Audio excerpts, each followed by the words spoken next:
E aí, gente boa, tudo bem? Tudo bem com vocês? Tudo bem com seus familiares?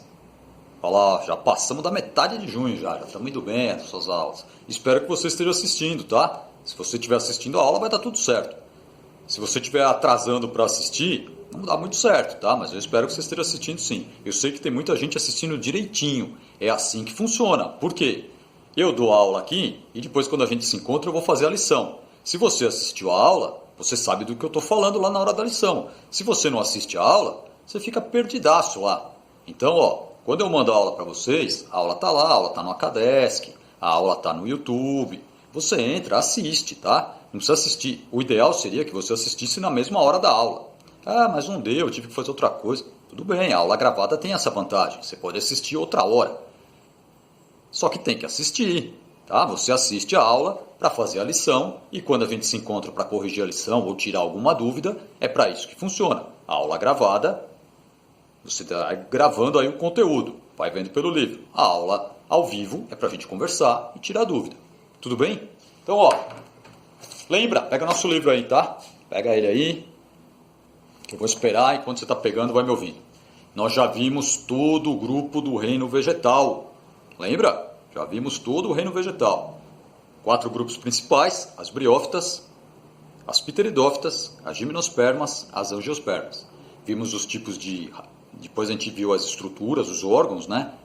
Raiz, caule, folhas, flores, frutos, sementes. Boa, é assim que eu quero, que vá lembrando de tudo. Beleza, já vimos, já estudamos as plantas. Agora nós vamos entrar num outro reino, que é o reino dos fungos, o reino fungi. Fungos são muito importantes também, por uma função que acho que é uma das melhores que ele desempenha no nosso planeta, que é a função de decomposição.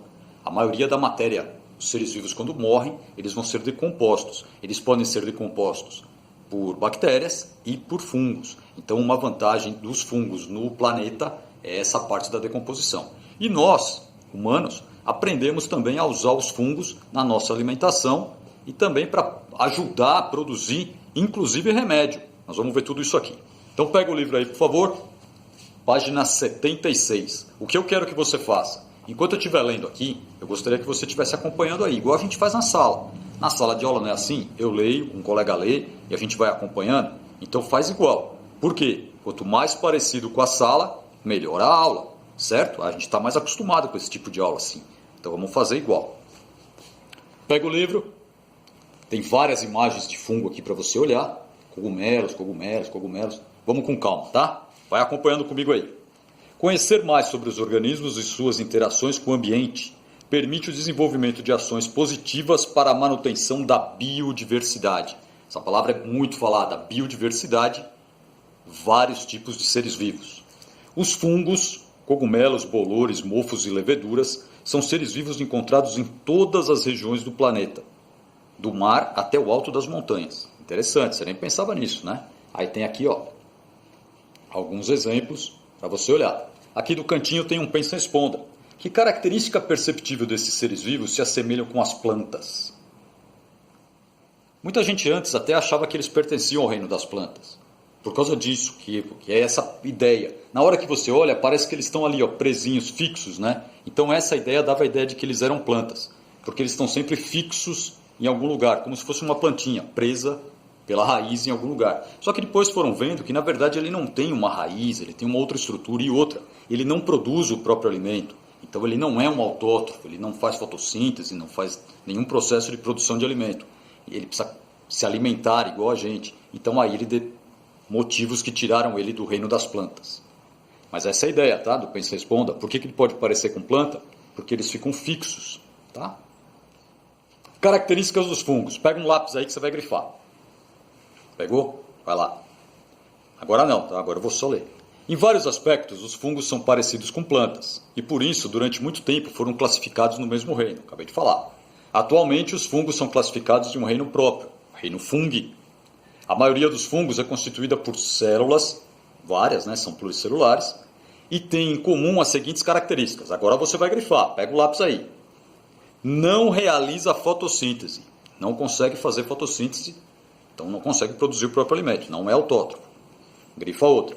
A parede de suas células é formada por quitina, um material rígido e resistente. O fungo ele é um pouquinho mais durinho sim, porque ele tem essa parede de quitina.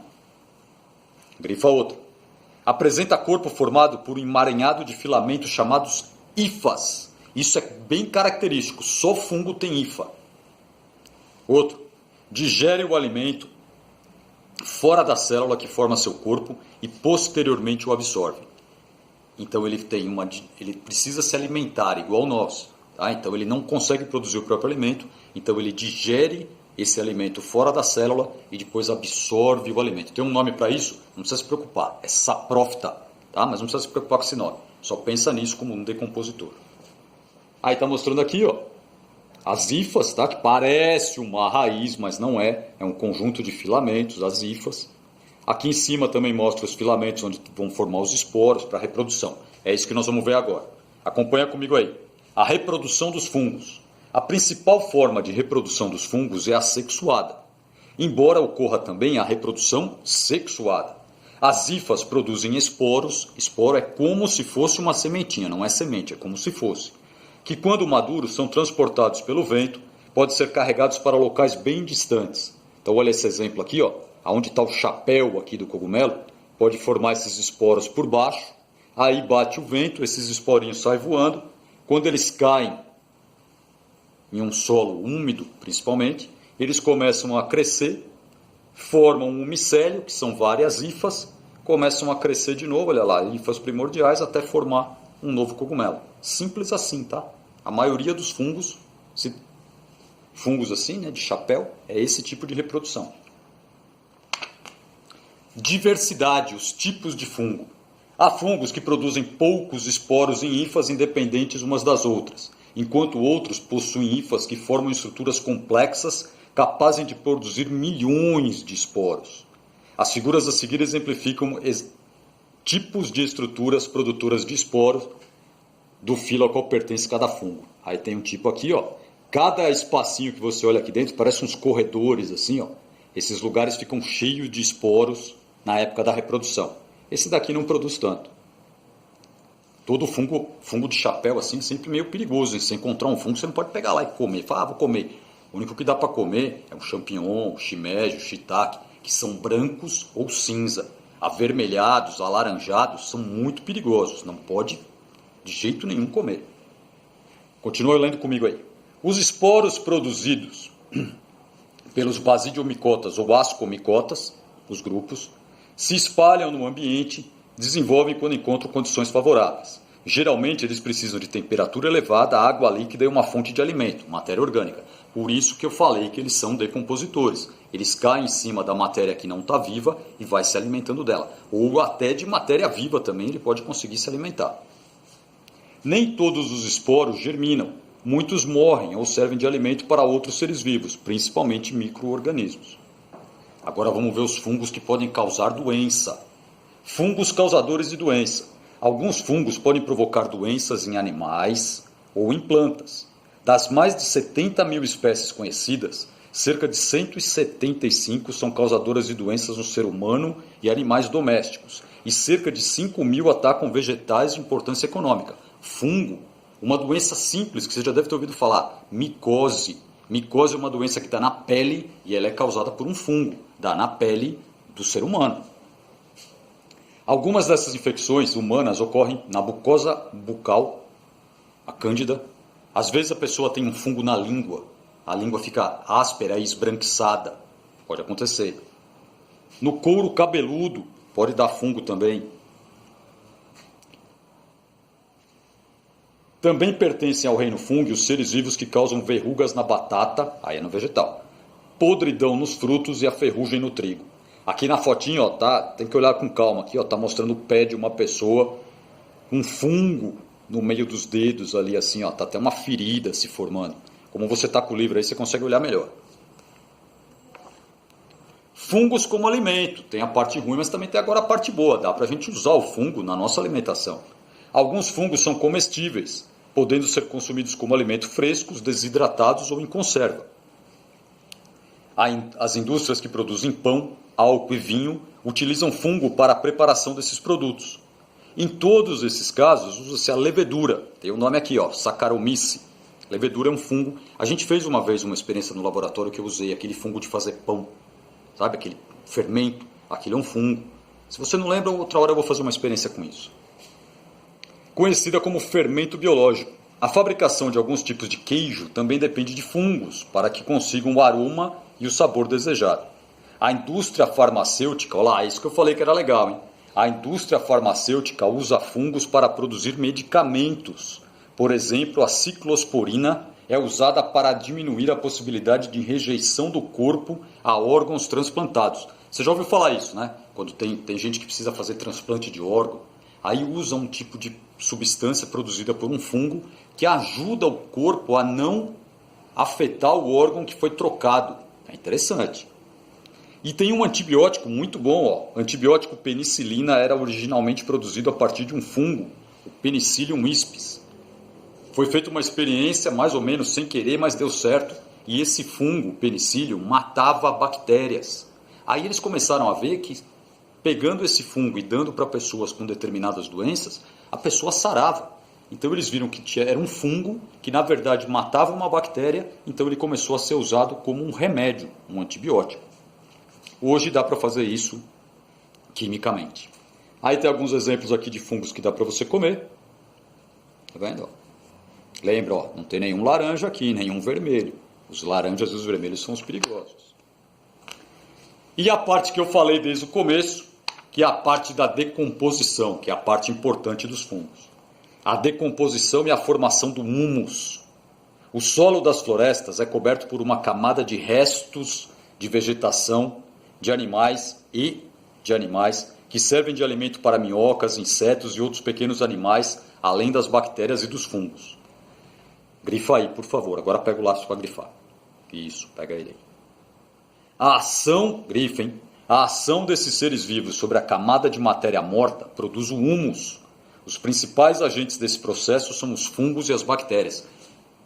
Folha que caiu da árvore, algum animal que morreu, as fezes de algum animal, a urina, isso tudo pode estar lá no chão da floresta ou em algum lugar. Quando chegam os fungos e as bactérias, eles começam a decompor essa matéria e vai transformar tudo isso em nutriente, muito importante, porque esse nutriente vai penetrar no solo, vai entrar pela raiz das árvores de novo e vai continuar todo o ciclo da matéria no planeta.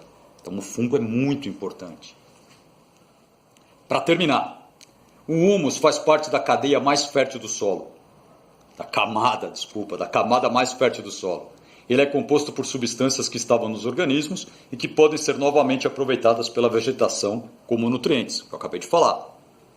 Ele é dissolvido, né, transformado em nutrientes, entra e volta para a vegetação. Se os vegetais são chamados de produtores, porque produzem a matéria orgânica por meio da fotossíntese, os fungos e as bactérias se desfazem da matéria orgânica, são chamados decompositores. Então, olha lá, o que eu falei desde o começo, uma grande importância para os fungos é a decomposição. Fácil, não é? Esse capítulo é até curtinho, ó. Capítulo dos fungos. Só para a gente ver de novo aqui, ó. Falando das características gerais. Não faz fotossíntese. A parede de quitina. As hifas, lembra? A hifa, só fungo tem hifa. E ele dissolve o alimento e depois absorve.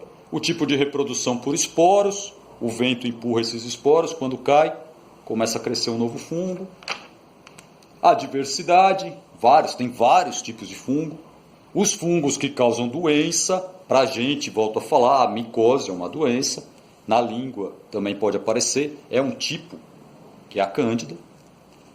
Fungos como alimento, que também tem a parte boa, dá para se alimentar diretamente do fungo. E também tem a levedura para fazer pão, fazer vinho. E o fungo na parte da decomposição. Ele consegue fazer a reciclagem da matéria. A matéria viva morreu, vira nutriente, volta a ser matéria viva, quando morrer, vira nutriente. E assim mantém o ciclo. O que eu vou pedir para você fazer? A lição da página 62. É pouquinho, hein? São só 6 questões e um desafio. Tá bom? Aí, ó, foi fácil hoje, hein? Aula curtinha, capítulo fácil de entender, mas qualquer dúvida já sabe. Me pergunta pelo WhatsApp, no nosso grupo que tem lá, ou então quando a gente se encontrar nas aulas ao vivo, É para isso que a gente se encontra, para tirar dúvida. Beleza? Não esquece de fazer a lição. Não precisa copiar a pergunta, tá? Só a resposta. Quando a gente se encontrar, nós vamos corrigir. Tranquilinho? Então, fica na paz e até mais.